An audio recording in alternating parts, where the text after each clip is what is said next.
ಕುರಿತಂತೆ ಮಾಹಿತಿ ಕೊಡೋದಕ್ಕೆ ಸುನಿಲ್ ಧರ್ಮಸ್ಥಳ ಅನ್ನಪೂರ್ಣೇಶ್ವರಿ ಪೊಲೀಸ್ ಠಾಣೆಯಿಂದಲೇ ನೇರ ಸಂಪರ್ಕದಲ್ಲಿ ಜಾಯಿನ್ ಆಗ್ತಿದ್ದಾರೆ. ಇವತ್ತು ಪೊಲೀಸರು ಯಾವ ರೀತಿ ಪ್ರಕ್ರಿಯೆಗಳನ್ನು ಅನುಸರಿಸ್ತಾರೆ, ಕೊಲೆ ಕೇಸ್ಗೆ ಸಂಬಂಧಪಟ್ಟಂತೆ ಅನ್ನೋದರ ಸಂಪೂರ್ಣ ವಿವರವನ್ನ ಸುನಿಲ್ ನೀಡ್ತಾ ಹೋಗ್ತಾರೆ. ಮತ್ತೊಂದು ಕಡೆ ವೀರೇಶ್ ಕೂಡ ನೇರ ಸಂಪರ್ಕದಲ್ಲಿ ಜಾಯಿನ್ ಆಗ್ತಿದ್ದಾರೆ.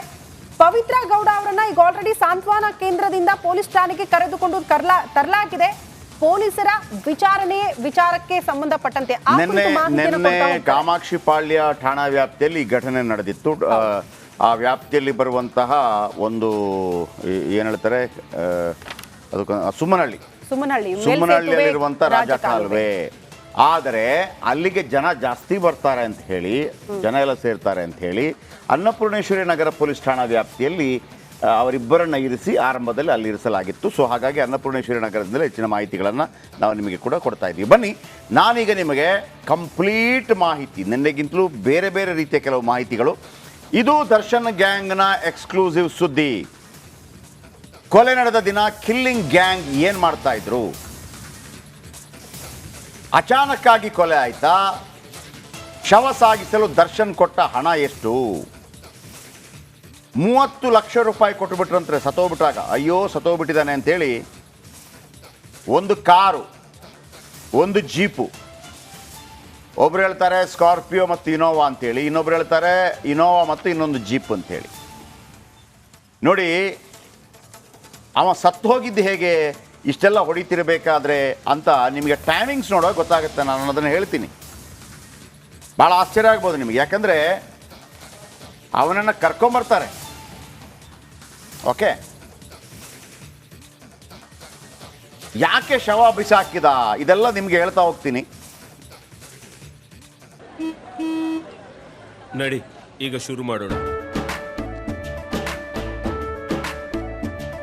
ಕೇಸರಿಯಿಂದ ಮನೋಲ್ಲಾಸ ಮನಸ್ಸು ಮತ್ತೇರಿ ಕುಣಿದಾಡಿದೆ ನೋಡು, ಮನಸ್ಸು ಮತ್ತೇರಿ ಕುಣಿದಾಡಿದೆ ನೋಡು.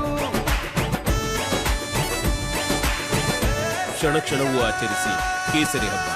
ವಿಮಲ್ ಬಾಯಲ್ಲಿ ಹೇಳಿ ಕೇಸರಿ. ಆ ಕೇಸ್ ಡೀಟೇಲ್ಸ್ ಗ್ರಾಫಿಕ್ಸ್ ಒಂದು ತಗೊಳ್ಳಿ. ಮೊದಲಿಗೆ ಕೇಸ್ ಡೀಟೇಲ್ಸ್ ಗ್ರಾಫಿಕ್ಸ್ ಇದೆ ನೋಡಿ, ಕೇಸ್ ಡೀಟೇಲ್ಸ್ ಗ್ರಾಫಿಕ್ಸ್. ಆ ಅಪಹರಣಗಳು ಹೇಗಾಯಿತು ಅಂದರೆ ನಿಮಗೆ ಮೊದಲು ಹೇಳ್ಬಿಡ್ತೀನಿ ಅದನ್ನು. Case detail graphics okay, ready ಇದೆಯಾ ವೀಕ್ಷಕರೇ? ಹೇಳ್ಬಿಡ್ತೀನಿ ನೋಡಿ. ಶನಿವಾರ 8ನೇ ತಾರೀಕು, ಶನಿವಾರ 8ನೇ ತಾರೀಕು ಏನಾಗುತ್ತೆ, ರೇಣುಕಾ ಸ್ವಾಮಿ ಎಲ್ಲಿರ್ತಾನೆ, ಚಿತ್ರದುರ್ಗದಲ್ಲಿ ಇರ್ತಾನೆ. ಈ ರೇಣುಕಾ ಸ್ವಾಮಿ ಅನ್ನೋನು ದರ್ಶನ್ ಅವರ ದೊಡ್ಡ ಅಭಿಮಾನಿ. ದರ್ಶನ್ ಮತ್ತು ವಿಜಯಲಕ್ಷ್ಮಿ ಏನಿದ್ದಾರೆ ಗಂಡ ಹೆಂಡತಿ, ಅವರಿಬ್ಬರ ನಡುವೆ ಪವಿತ್ರ ಗೌಡ ಬಂದರೆ ಅಣ್ಣನಿಗೆ ಫ್ಯಾಮಿಲಿ ತೊಂದರೆ ಆಗುತ್ತೆ ಅಂತೇಳಿ ಪವಿತ್ರ ಗೌಡಗೆ ನೀನು ಹೋಗು, ಅಣ್ಣನ ಲೈಫಿಂದ ಹೋಗು ಅಂತೇಳಿ ಕೆಲವು ಅಸಹ್ಯ ಎಲ್ಲ ಬರೆದಿದ್ದಾರೆ ಅಂತ ಹಂಗೆ ಹೇಳುತ್ತೆ. ಆಕೆ ಏನು ಮಾಡಿದ್ದಾಳೆ, ಕಂಪ್ಲೇಂಟ್ ಮಾಡಿದ್ದಾಳೆ. ಯಾರು ಕಂಪ್ಲೇಂಟ್ ಮಾಡಿದ್ದಾರೆ? ದರ್ಶನ್ ಕಂಪ್ಲೇಂಟ್ ಮಾಡಿದ್ದಾರೆ. ನಾವು ಹೇಳೋದು ಯಾವುದಾದ್ರೂ ಹೆಣ್ಮಗಳು ಈ ಥರ ಅಶ್ಲೀಲ ಬಂದಾಗ, ಯಾಕಂದರೆ ಸ್ವಲ್ಪ ಜನಪ್ರಿಯರಾಗಿರೋಂಥವ್ರಿಗೆ ಹಿಂಗೆ ಬರ್ತಾ ಇರುತ್ತೆ, ಸಾವಿರಾರು ಬರ್ತಾ ಇರುತ್ತೆ, ಬ್ಲಾಕ್ ಮಾಡಿ ಬಿಸಾಕ್ಬೋದಾಗಿತ್ತು. ಆಕೆ ಏನು ಮಾಡ್ತಾಳೆ, ದರ್ಶನ್ಗೆ ಹೇಳ್ತಾರೆ. ದರ್ಶನ್ ಏನು ಮಾಡ್ತಾರೆ, ಅದನ್ನು ಫೈಂಡ್ ಔಟ್ ಮಾಡೋದಕ್ಕೆ ಬೇಕಾಗಿ ಚಿತ್ರದುರ್ಗದಲ್ಲಿರುವಂಥ ಅವರ ಅಭಿಮಾನಿ ಸಂಘದ ಅಧ್ಯಕ್ಷ ರಾಘವೇಂದ್ರಗೆ ಕರೆ ಮಾಡಿಬಿಟ್ಟು ಅವ್ರು ಯಾವನೋ ಕರ್ಕೊಂಬಾರೋ ಅಂತ ಹೇಳ್ತಾರೆ ಅಂತ. ಈ ಘಟನೆ ಹೆಂಗೆ ಗೊತ್ತಾಯಿತು ಅಂತಂದರೆ, ಕಾಮಾಕ್ಷಿ ಪಾಳ್ಯ ಪೊಲೀಸ್ ಠಾಣಾ ವ್ಯಾಪ್ತಿಯಲ್ಲಿ ಸಂಡೇ, ಇದು ಸಾಟರ್ಡೆ ಆಗಿದ್ದು, ಸಂಡೇ ಬೆಳಿಗ್ಗೆ ಅಲ್ಲಿ ಒಂದು ಅಪಾರ್ಟ್ಮೆಂಟ್ ಇದೆ. ಆ ಅಪಾರ್ಟ್ಮೆಂಟ್ನ ಒಬ್ಬ ಯಾರು ಸೆಕ್ಯೂರಿಟಿ ಗಾರ್ಡ್ ಹಿಂಗೆ ಹುಡುಕಾಡ್ತಿರ್ಬೇಕಾದ್ರೆ ಅಲ್ಲೊಂದು ಶವ ಕಾಣ್ತಾ ಇದೆ. ಆ ಶವ ಕಂಡ ತಕ್ಷಣ ಅವನೇನು ಮಾಡ್ತಾನೆ, ಅದರಲ್ಲಿ ಗೊತ್ತಿರುತ್ತೆ ಅದೆಲ್ಲ ಸ್ವಲ್ಪ ನಾಯಿ ಎಲ್ಲ ತಿಂದಂಗಿದೆ, ಮುಖ ಎಲ್ಲ ನಾಯಿ ಎಲ್ಲ ತಿಂದಿದೆ. ನೋಡಿ ಎಂಥ ಪರಿಸ್ಥಿತಿ ನೋಡ್ರಿ. ಅವನು ಪೊಲೀಸ್ ಸ್ಟೇಷನ್ಗೆ ಕಂಪ್ಲೇಂಟ್ ಮಾಡ್ತಾನೆ. ಅವನ ಹೆಸರು ಕೂಡ ಇದೆ, ಏನು ಕೇವಲ್ ರಾಮ ದೋರ್ಜಿ ಅಂತೇಳಿ, ಓಕೆ. ಅವನೇನು ಮಾಡ್ತಾನೆ, ಕಂಪ್ಲೇಂಟ್ ಮಾಡ್ತಾನೆ ಕಾಮಾಕ್ಷಿ ಪಾಳ್ಯ ಪೊಲೀಸ್ ಸ್ಟೇಷನಲ್ಲಿ. ಕಾಮಾಕ್ಷಿ ಪಾಳ್ಯ ಪೊಲೀಸ್ ಸ್ಟೇಷನ್ ಅವ್ರು ಏನು ಮಾಡ್ತಾರೆ, ಈ ಹೆಣ ಸಿಕ್ಕಿದ ತಕ್ಷಣ 302 ಕೊಲೆ ಅಂತರ ಕಾಣುತ್ತೆ, ಅವರು ಹಾಕ್ಕೊಂಡಿರ್ತಾರೆ. ಆಗಿಬಿಟ್ಟು ಅವ್ರು ಏನು ಮಾಡ್ತಾರೆ, ಎಲ್ಲ ಚೆಕ್ ಮಾಡ್ತಾರೆ. ಒಂದು ಫೋಟೋ ಗೀಟೋ, ID ಕಾರ್ಡ್ ಎಲ್ಲ ಇದೆಲ್ಲ ಚೆಕ್ ಮಾಡ್ತಾರೆ. ಸಾಧಾರಣವಾಗಿ ಎಲ್ಲ ಚೆಕ್ ಮಾಡೋದು ಇದ್ದದ್ದೇ ಎಲ್ಲವನ್ನು ಚೆಕ್ ಮಾಡ್ತಾರೆ. ಚೆಕ್ ಮಾಡಿದಾಗ ಏನೋ ಒಂದು ಸಿಕ್ಕಿದೆ, ಮೊಬೈಲ್ ಸಿಕ್ಕಿದೆ. ಮೊಬೈಲಲ್ಲಿ ಸಂಬಂಧಪಟ್ಟವರಿಗೆ ನಂಬರ್ ಮಾಡಿಬಿಟ್ಟು ಇದು ಯಾರು ಗೊತ್ತಾ ಅಂತ ಕೇಳ್ತಾರೆ. ಆ ಕಡೆಯಿಂದ ಅವ್ರು ಏನು ಹೇಳ್ತಾರೆ, ಇದು ರೇಣುಕಾ ಸ್ವಾಮಿ ಅಂತ ಗೊತ್ತಾಗುತ್ತೆ. ರೇಣುಕಾ ಸ್ವಾಮಿ ಅಂತ ಗೊತ್ತಾದ ನಂತರ ಅವರು ಅದರ ಬಗ್ಗೆ ಸಾಕಷ್ಟು ಮಾಹಿತಿಗಳನ್ನು ಕಲೆ ಹಾಕ್ತಾ ಇರ್ತಾರೆ. ಅಷ್ಟಾಗುವಾಗ ಸಡನ್ ಆಗಿ ಕಾಮಾಕ್ಷಿಪಾಳ್ಯ ಪೊಲೀಸ್ ಸ್ಟೇಷನ್ಗೆ ಇಬ್ಬರು ಬರ್ತಾರೆ. ಓಕೆ. ಇಬ್ಬರು ಬಂದ್ಬಿಟ್ಟು ಪೊಲೀಸ್ ಸ್ಟೇಷನಲ್ಲಿ ಹೇಳ್ತಾರಂತೆ, ಸರ್ ಒಬ್ಬ ಅವನನ್ನು ನಾವು ಕೊಂದಿದ್ದೀವಿ ಸರ್, ಗಲಾಟೆ ಆಯಿತು ಸರ್, ದುಡ್ಡಿನ ವಿಚಾರಕ್ಕೆ ಗಲಾಟೆ ಆಯಿತು ಸರ್, ಗಲಾಟೆ ಜಾಸ್ತಿ ಆಗಿಬಿಟ್ಟು ನಾವು ಆತನನ್ನು ಕೊಂದು ಬಿಟ್ವಿ ಸರ್ ಅಂತ. ಪೊಲೀಸರು ಇದನ್ನು ಸಿಕ್ಕಿದಾಗ ಅಷ್ಟು ಸುಮ್ಮನೆ ಬಿಡೋದಿಲ್ಲ. ಕೊಲೆ ಅಂತ ಹೇಳಿದಾಗ ಸುಮ್ಮನೆ ಬಿಡೋದಿಲ್ಲ, ರೇಪ್ ಕೇಸ್ ಅಂತ ಹೇಳಿದಾಗ ಸುಮ್ಮನೆ ಬಿಡೋದಿಲ್ಲ. ಪೊಲೀಸರು ಏನು ಮಾಡಿದ್ದಾರೆ, ನಾನು ಸಾಧಾರಣವಾಗಿ ಹೇಳ್ತಾ ಇದ್ನಲ್ಲ, ಜಗ್ಗೇಶ್ ಪಿಕ್ಚರಲ್ಲಿ ಗೊತ್ತಲ್ಲ, ಬ್ಯಾಂಕ್ ಜನಾರ್ದನ್ ಯಾವ ರೀತಿ ರುಬ್ಬಿದಾಗ ಒಬ್ಬ ಬಾಯಿ ಬಿಟ್ಟಿದ್ದಾನೆ. ಅಂದರೆ ಅವ್ರು ಕೇಳ್ತಾ ಇರ್ತಾರೆ, ಯಾರು ಹೊಡೆದಿ, ಹೆಂಗೆ ಹೊಡೆದ್ರಿ, ಹಂಗೆ ಸತ್ತ, ಅದೆಲ್ಲಿಂದ ಬಂತು ಸರ್, ಅದು ಅವನು ಕೊಟ್ಟ, ಅವನು ಯಾರು, ಅವನನ್ನು ಕರಿ. ಮೂರನೇ ವ್ಯಕ್ತಿಯನ್ನು ಕರೀತಾರೆ. ಮೂರನೇ ವ್ಯಕ್ತಿಯನ್ನು ಕರೆದು 3 ಜನರನ್ನು ಸರಿಯಾಗಿ ರುಬ್ಬಿದಾಗ ಒಬ್ಬ ಬಾಯಿ ಬಿಡ್ತಾನೆ, sir sir sir sir sir ನಾವಲ್ಲ ಸರ್, ಇದು ಈಗ ಯಾವುದು ಸರ್, ದುಡ್ಡಿಗಾಗಿ ಗಲಾಟೆ ಆಗಿದ್ದಲ್ಲ ಸರ್, ಬಿಟ್ಬಿಡಿ ಸರ್, ಹೊಡಿಬೇಡಿ ಸರ್, ಇದು ದರ್ಶನ್ ಅವರು ಅವರ ಹೆಂಡತಿಗೆ ಯಾರೋ ಒಬ್ಬ ಮೆಸೇಜ್ ಮಾಡ್ತಾ ಇದ್ದ ಸರ್, ಅದಕ್ಕೆ ದರ್ಶನ್ ಅವರು ಹೇಳಿದರು ಅವ್ರಿಗೆ ಹಿಂಗಾಯಿತು ಅಂತ. ಅರೆ ನಾಳೆ ಯಾರೋ ನೀವೊಬ್ಬ ನಾನೋ ಒಬ್ಬ ಹೋಗ್ಬಿಟ್ಟು ಯಾರಿಗೋ ಒಬ್ಬನಿಗೆ ಸರ್ ಇವ್ರು ಹಿಂಗೆ ಮಾಡಿದ್ದಾರೆ, ಅವ್ರು ಬೇರೆ ಕಂಪ್ಲೇಂಟ್, ಈಗ ಕೆಲವರು ಹೇಳ್ತಾರಲ್ಲ ಸರ್, ಏನು ಸರ್ ದೊಡ್ಡವರು ಅಂತ ಅಂದ್ಬಿಟ್ಟು ನಾನು MLA ನನ್ನ ಮೇಲೆ ಆರೋಪ ಮಾಡಿದ್ದಾರೆ ಸರ್, ನಾನು ಅವ್ರ ಮೇಲೆ ಕಂಪ್ಲೇಂಟ್ ಕೊಟ್ಟಿದ್ದೀನಿ, MLA ಅರೆಸ್ಟ್ ಮಾಡಿಲ್ಲ ಸರ್ ಅಂತ ಹೇಳ್ತಾರೆ. MLAಗಳನ್ನೆಲ್ಲ ಅಥವಾ MP ಗಳನ್ನೆಲ್ಲ ಅಥವಾ ಸ್ಟಾರ್ಗಳನ್ನೆಲ್ಲ ಅಷ್ಟು ಬೇಗ ಅರೆಸ್ಟ್ ಮಾಡಲ್ಲ. ಇವರೇನು ಮಾಡಿದ್ದಾರೆ, ಆ 3ರಿಂದ ಕೂಡ ಮೊಬೈಲ್ ತಗೊಂಡಿದ್ದಾರೆ. ಇಲ್ಲಿ ಸಿಕ್ಕಾಕೊಂಡ್ರು ಮೊಬೈಲ್ ಕೊಟ್ಟು. ಅವರೇನು ಅಂದ್ಕೊಂಡ್ರು, ಈ ಗಲಾಟೆ ಬಿಟ್ಬಿಡ್ತಾರೆ, ಏನೋ ಗಲಾಟೆ ಆಗಿದೆ, ಮೊಬೈಲ್ ತಗೊಂಡು ನೋಡಿದಾಗ ಚಾಟ್ ಆಗಿದೆ, ಮತ್ತೊಂದು ಆಗಿದೆ, ದರ್ಶನ್ ಅವ್ರ ಜೊತೆ ಮಾತಾಗಿದೆ. ಯಾರು ದರ್ಶನ್? ಇದೇ challenging star Darshan. Challenging star ದರ್ಶನ ಅಷ್ಟು ಬೇಗ ಹಿಡಿಯೋಕ್ಕಾಗತ್ತಾ, ಇದರಲ್ಲಿ ಇದ್ದಾರೆ ಅಂತ ಅಂದ್ಬಿಟ್ಟು ಇವ್ರು ಹೇಳಿದ್ದಾರೆ, ಸರ್ ದರ್ಶನ್ ಕೂಡ ಇದ್ದಾರೆ, ಹೊಡೆದಿದ್ದಾರೆ, ಮತ್ತೊಂದು ಹೇಳಿದ್ದಾರೆ. ಹೇಳಿದ್ರು ಕೂಡ ದರ್ಶನ್ ಅರೆಸ್ಟ್ ಮಾಡೋಕ್ಕಾಗಲ್ಲ. ಇವ್ರೇನು ಮಾಡ್ತಾರೆ, ಆ ಮೊಬೈಲು ಮತ್ತು ದರ್ಶನ್ ಮೊಬೈಲ್ ನಂಬರು ಎಲ್ಲವನ್ನು ಕೂಡ ಟ್ರೇಸ್ ಮಾಡಿದ್ದಾರೆ. ಟ್ರೇಸ್ ಮಾಡಿಬಿಟ್ಟು ಈ ಮೊಬೈಲಲ್ಲಿ 3 ಜನ ಇದ್ರಲ್ಲ, ಇವರ ಮೊಬೈಲ್ ನಂಬರು ಮತ್ತು ದರ್ಶನ್ ಒಂದೇ ಏನಂತಾರೆ ನೀವು ಲೊಕೇಶನಲ್ಲಿ ಇದ್ರ ಅಂತೇಳಿ, ಅಲ್ಲಿ ಲೊಕೇಶನಲ್ಲಿ ಇದ್ದದ್ದು ಪತ್ತೆಯಾಗಿದೆ. ಈಗ ಏನು ಮಾಡ್ತಾರೆ ಪೊಲೀಸರು, ನೇರವಾಗಿ ಮೈಸೂರಿಗೆ ಹೋಗ್ತಾರೆ. ಕರೆಕ್ಟ್ 8:30 ಇರ್ತಾರೆ. 8:30 ಅಲ್ಲಿ ಒಂದು ಹೋಟ್ಲಲ್ಲಿ ಇರ್ತಾರೆ. ಮೊದಲೆಲ್ಲ ಸಂದೇಶ್ ಹೋಟ್ಲಲ್ಲಿ ಇರ್ತಾ ಇದ್ರು. ಯಾವುದೋ ಪಿಕ್ಚರ್ ಶೂಟಿಂಗ್ ಆಗ್ತಾ ಇತ್ತು, ಡೆವಿಲ್ ಅಂತೇಳಿ ಪಿಕ್ಚರ್ ಶೂಟಿಂಗ್ ಆಗ್ತಾ ಇತ್ತಂತೆ. ಬರಬೇಕು ಅಂತ ಹೇಳಿದ್ದಾರೆ. ಅವರು ತಮ್ಮ ಕಾರಲ್ಲಿ ಬರ್ತೇನೆ ಅಂತ ಹೇಳಿದ್ದಾರೆ. ಇಲ್ಲ ನಮ್ಮ ಗಾಡಿಯಲ್ಲೇ ಬರಬೇಕು ಅಂತೇಳಿ ಕರ್ಕೊಂಡ್ಬಂದಿದ್ದಾರೆ. 8:30 ಪೊಲೀಸ್ ಸ್ಟೇಷನ್ ಬೆಂಗಳೂರಲ್ಲಿ ಇರ್ತಾರೆ. ಅದಾದ ನಂತರ ಪವಿತ್ರ ಗೌಡ ವಿಚಾರ ಆಗುತ್ತೆ. ಹಾಗಾಗಿ ಒಂದು 13, 14, 15, 16 ಜನರನ್ನ ಕರ್ಕೊಂಡ್ಬರ್ತಾರೆ. ಇಲ್ಲಿ ತನಕ ಬಂದು ನಿಂತಿದೆ. ಓಕೆ, ಇದು ವಿಚಾರ. ಓಕೆ, ಹಾಗಾಗಿ 3 ಅಥವಾ 2 ಸರೆಂಡರ್ ಆಗೋದಕ್ಕೆ ಆಮೇಲೆ ಗೊತ್ತಾಯ್ತು ಇದು ದರ್ಶನೇ ಎಲ್ಲವನ್ನು ಮಾಡಿದ್ದು. ಆಮೇಲೆ ನೋಡಿ, ಇಲ್ಲೊಂದು ಪಾಯಿಂಟ್ ಬರುತ್ತೆ, ಭಾಳ ಆಶ್ಚರ್ಯ ಆಗುತ್ತೆ ನಿಮಗೆ. ನೋಡಿ, ಬೆಳಗ್ಗೆ 11 ಗಂಟೆಗೆ ರೇಣುಕಾಸ್ವಾಮಿ ಅಪಹರಣ ಆಗುತ್ತೆ. ಎಲ್ಲಿಂದ? ಚಿತ್ರದುರ್ಗದಿಂದ. ಮಧ್ಯಾಹ್ನ 2 ಗಂಟೆಗೆ RR ನಗರದ ಪಟ್ಟಣಗೆರೆಗೆ ತರ್ತಾರೆ ಗ್ಯಾಂಗು, 4-5 ಜನ ಸೇರಿ. 3 ಗಂಟೆಗೆ ಶೆಡ್ಗೆ ಕರ್ತಿರ್ತಾರೆ. ವಿನಯ್ ಅನ್ನೋನು ಶೆಡ್ ಅದು. ಆಮೇಲೆ ನೋಡಿ 3 ಗಂಟೆಗೆ ಕರ್ಕೊಂಡ್ಬರ್ತಾರೆ.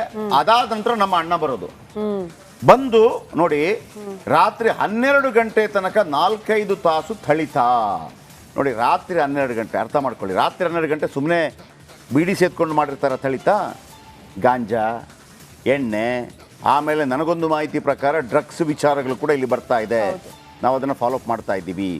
ಈ ಫೋರ್ಸ್ ಅಂತ ಹೊಡೆದಿದ್ದಾರೆ, ತಲೆಗೆ ಹೊಡೆದಕ್ಕೆ ರಕ್ತ ಹೆಪ್ಪುಗಟ್ಟಿದೆ. ಆಮೇಲೆ ನೀವು ನೋಡಬೇಕು ಆ ವಿಜುವಲ್, ಮೂಗು ಹೊಡೆದಿದ್ದಾರೆ, ಮೂಗು ಓಪನ್ ಆಗಿದೆ. ಬಾಯಿಗೆ ಹೊಡೆದಿದ್ದಾರೆ, ಬಾಯಿ ಓಪನ್ ಆಗಿದೆ. ಮಾಂಸ ಕಿತ್ತು ಬಂದಿದೆ, ನಿಮಗೆ ತೋರ್ಸೋಕ್ಕಾಗಲ್ಲ ಅದನ್ನು. ಮರುದಿವಸ ಅದನ್ನು ನಾಯಿ ತಿಂದಿದೆ. ಅವನು ಇಡೀ ಅರ್ಧ ನೋಡಿ, ಅಲ್ಲೆಲ್ಲ ನಾಯಿ ತಿಂದಿದೆ ಮುಖ. ಆ ಮೂಗು ಓಪನ್ ಆಗಿದೆ, ನಾಯಿ ತಿಂದಿದೆ. ನೋಡಿ, ಇಲ್ಲೆಲ್ಲ ಕಬ್ಬಿಣದಿಂದ ಹೊಡೆದಿದ್ದಾರೆ, ಕೈಗೆ ಹೊಡೆದಿದ್ದಾರೆ, 15 ಕಡೆ ಹೊಡೆದಿದ್ದಾರೆ. ಇದೆಲ್ಲವೂ ಕೂಡ ಸಾಮಾನ್ಯ ಏನು ಒಂದು ಎಣ್ಣೆ ಹೊಡೆದ್ರೂ ಕೂಡ ಒಂದು 60-90 ಕ್ವಾರ್ಟ್ರಲ್ಲಿ ಕೂಡ ಹೊಡೆಯೋಕ್ಕೆ ಸಾಧ್ಯ ಇಲ್ಲ. ಇದು ಹೆಂಗೆ ಅಂತಂದರೆ, ಒಂದು ವಿಕೃತವಾಗಿ ಯಾವುದೋ ಡ್ರಗ್ಸ್ ತಗೊಂಡು, ಗಾಂಜಾ ತಗೊಂಡು ತನ್ನ ಈ ಹೊಡೆದ ಫೋರ್ಸ್ಗೆ ಸತ್ತೋಗ್ಬಿಟ್ಟಿದೆ. ನಾವು ಸತ್ತೋಗ್ಬಿಟ್ಟಾಗ ಏನು ಮಾಡಬೇಕು ಅಂತ ಗೊತ್ತಾಗಿಲ್ಲ. ದುಡ್ಡು ಕೊಟ್ಟುಬಿಟ್ಟು ಆ ಥರನ ಎಲ್ಲಾದರೂ ಬಿಸಾಕಿ ಅಂತ ಹೇಳಿದ್ದಾರೆ. ಇವರೇನೋ ಕಾರ್ ಕೊಟ್ಟು ಬಿಸಾಕೋದಕ್ಕೆ ಹೋಗಿದ್ದಾರೆ. ಹೋದಾಗ ಮಳೆ ಬರ್ತಿತ್ತಂತೆ, ಮತ್ತೊಂದು ಸೈಡಲ್ಲೇ ಹಾಕಿ ಹೋಗಿದ್ದಾರೆ. ಇದಕ್ಕೂ ಆಗಿಲ್ಲ.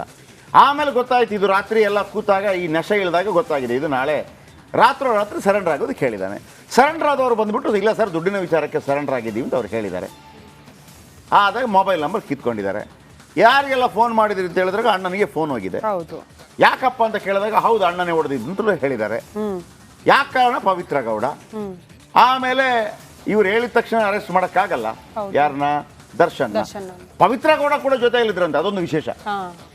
ಆಮೇಲೆ ಜೀಪ್ ಬಂದಿರೋದು ನೋಡಿದ್ದೀರಿ ನೀವು, ವ್ರಾಂಗ್ಲರ್ ಜೀಪ್ ಭಾಳ ಫೇಮಸ್ ಜೀಪ್, ಅದು ಇಂಡಿಯಾದ ಫಾರಿನ್ ಜೀಪ್. ಅದು 75-80 ಲಕ್ಷ ಇದೆ ಅದಕ್ಕೆ, ಭಾಳ ಅದ್ಭುತವಾದಂಥ ಜೀಪ್.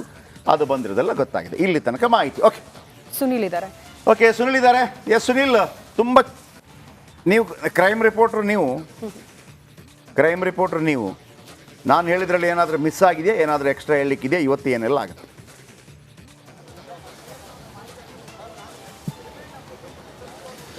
ಎಸ್ ಜಯಪ್ರಕಾಶ್, ನೀವು ಹೇಳಿದ ಸೀಕ್ವೆನ್ಸ್ಗಳೆಲ್ಲವೂ ಕೂಡ ಕರೆಕ್ಟ್ ಆಗಿರುವಂಥದ್ದು. ಈ 3 ಜನ ಆರೋಪಿಗಳಿಗೆ ಖುದ್ದು ದರ್ಶನ್ ನೀವು ಪೊಲೀಸ್ ಸ್ಟೇಷನ್ಗೆ ಹೋಗಿ ಸರೆಂಡರ್ ಆಗಿ ಹೇಳಿದರು. ಮತ್ತು ಕಾರಣ ಏನು ಅಂತ ಕೇಳಿದರೆ, ಹಣಕಾಸಿನ ವಿಚಾರಕ್ಕೆ ಸಂಬಂಧಪಟ್ಟಂತೆ ವೈಮನಸ್ಸು ಉಂಟಾಗಿದ್ದು, ಆ ಒಂದು ಕಾರಣಕ್ಕೋಸ್ಕರ ನಾವು ಕೊಲೆ ಮಾಡಿದ್ವಿ ಅನ್ನುವಂಥದ್ದನ್ನು ಹೇಳಬೇಕು ಅನ್ನುವಂಥ ಒಂದು ಸ್ಪಷ್ಟ ಸೂಚನೆಯನ್ನು ನೀಡಲಾಗಿತ್ತು. ಇಲ್ಲಿ ಪೊಲೀಸರು ಸಾಮಾನ್ಯವಾಗಿ ಯಾವುದೇ ಕೇಸ್ನಲ್ಲಾದರೂ ಕೂಡ ಆರೋಪಿಗಳನ್ನು ವಿಚಾರಣೆ ಮಾಡುವಂಥ ಒಂದು ರೀತಿ ಇರುತ್ತೆ. ಅದರ ಬಗ್ಗೆ ನಾನು ಹೇಳ್ತಾ ಹೋಗ್ತೀನಿ. ನಾರ್ಮಲ್ ಆಗಿ ಯಾವುದೇ ಒಂದು ಮರ್ಡರ್ ಕೇಸ್ನಲ್ಲೂ ಕೂಡ ಅಕ್ಯೂಸ್ಗಳು ಅಷ್ಟು ಈಸಿಯಾಗಿ ಬಂದು ನಾವೇ ಮರ್ಡರ್ ಮಾಡಿದ್ದು ಅನ್ನುವಂಥದ್ದನ್ನು ಸರೆಂಡರ್ ಆಗಿ ಒಪ್ಕೊಳ್ಳಲ್ಲ. ಆದರೆ ಇವರು 3 ಜನ ಬಂದ ಹಾಗೆ ಒಪ್ಕೊಂಡಿರುವಂಥದ್ದು ಕೂಡ ಒಂದು ಅನುಮಾನಕ್ಕೆ ಕಾರಣ ಆಗಿತ್ತು. ಅದಾದ ನಂತರ ಈ 3 ಜನರನ್ನ ಪ್ರತ್ಯೇಕವಾಗಿ ವಿಚಾರಣೆ ಮಾಡಿದ್ರು. ಈ 3 ಜನ ಮೊದಲು ಪ್ಲಾನ್ ಮಾಡಿದ್ದು ಹೇಗೆ ಅಂದರೆ, ನಾವು ಹಣಕಾಸಿನ ವಿಚಾರಕ್ಕೆ ಸಂಬಂಧಪಟ್ಟಂತೆ ಮರ್ಡರ್ ಮಾಡಿದ್ದೀವಿ ಅಂತ 3 ಜನ ಅದನ್ನೇ ಹೇಳಬೇಕು ಅಂತೇಳಿ. ಆದರೆ ಒಬ್ಬೊಬ್ಬರನ್ನ ಸಪ್ರೇಟ್ ಕೂರಿಸ್ಕೊಂಡು ವಿಚಾರಣೆ ಮಾಡಿದಾಗ ಒಬ್ಬೊಬ್ಬರ ಹೇಳಿಕೆಗಳು ಕೂಡ ಒಂದೊಂದು ಥರದಲ್ಲಿತ್ತು.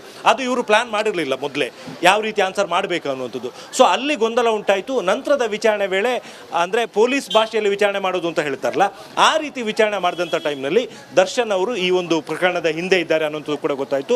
ನಂತರ ಸಂಬಂಧಪಟ್ಟಂಥ ಸಾಕ್ಷ್ಯಾಧಾರಗಳನ್ನು ಸಂಗ್ರಹಿಸಿ ಅವ್ರನ್ನ ಅರೆಸ್ಟ್ ಮಾಡಲಾಯಿತು. ಸೊ ಇವತ್ತು ಈಗ 13 ಜನ ಆರೋಪಿಗಳು ಈ ಅನ್ನಪೂರ್ಣೇಶ್ ನಗರ ಪೊಲೀಸ್ ಸ್ಟೇಷನ್ನಲ್ಲಿದ್ದಾರೆ. ಇವತ್ತಿನ ಪ್ರೋಸೆಸ್ಗಳು ಏನೇನಾಗುತ್ತೆ ಅನ್ನುವಂಥ ನಾವು ನೋಡ್ತಾ ಹೋದರೆ, ಈ 13 ಜನ ಆರೋಪಿಗಳನ್ನು ಕೂಡ ಕೂಲಂಕುಷವಾಗಿ ವಿಚಾರಣೆಗೊಳಪಡಿಸಲಾಗುತ್ತೆ. ಎಷ್ಟು ಸಾಧ್ಯ ಆಗುತ್ತೋ ಅಷ್ಟು ಮಾಹಿತಿಗಳನ್ನು ಅವ್ರ ಕಡೆಯಿಂದ ಕಲೆ ಹಾಕುವಂಥ ಒಂದು ಪ್ರಯತ್ನವನ್ನು ಮಾಡಲಾಗುತ್ತೆ. ಅದಾದ ಬಳಿಕ ಯಾವುದೇ ಒಂದು ಕೇಸ್ನಲ್ಲಿ ಅಕ್ಯೂಸ್ಗಳನ್ನು ಅರೆಸ್ಟ್ ಮಾಡಿದರೆ ಅವ್ರನ್ನ ಸ್ಪಾಟ್ ಮಾಂಜರಿಗೆ ಕರ್ಕೊಂಡು ಹೋಗುವಂಥದ್ದು ಎಲ್ಲ ಪ್ರೋಸೆಸ್ಗಳು ಕೂಡ ಇರುತ್ತೆ. ಬಹುಶಃ ಇವತ್ತೇ ಸ್ಪಾಟ್ ಮಾಂಜರ್ ಮಾಡುವಂಥ ಚಾನ್ಸಸ್ ತುಂಬ ಕಮ್ಮಿ ಇದೆ. ಯಾಕೆಂದರೆ ಒಟ್ಟು 6 ದಿನಗಳ ಕಾಲ ಪೊಲೀಸ್ ಕಸ್ಟಡಿ ಕೊಟ್ಟಿರುವಂಥದ್ದು. ಇವತ್ತು ವಿಚಾರಣೆ ಮಾಡಿ ಪ್ರತಿಯೊಬ್ಬರ ಹೇಳಿಕೆಗಳನ್ನು ಕೂಡ ದಾಖಲು ಮಾಡಿಕೊಳ್ಳುವಂಥ ಅಗತ್ಯ ಇದೆ. ಹಾಗಾಗಿ ಇವತ್ತು ಪೂರ್ತಿ ಎಲ್ಲ 13 ಜನ ಆರೋಪಿಗಳನ್ನು